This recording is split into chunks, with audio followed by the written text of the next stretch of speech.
Hey friends, if you wish to remove any malware from your Windows 11 computer, then I'll show you a tool for this.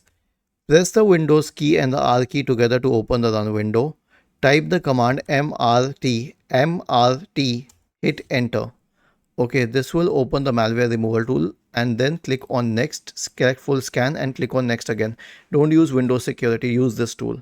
And if you don't find it on your system, then simply search for Windows malware removal tool.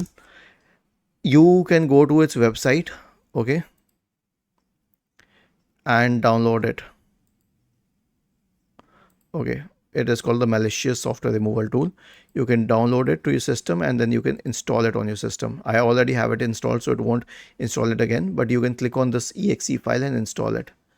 Was this helpful? If yes, then please subscribe to the channel. If not, then let us know in the comment section of the video on how we could help you further. Thank you for watching this video and have a nice day.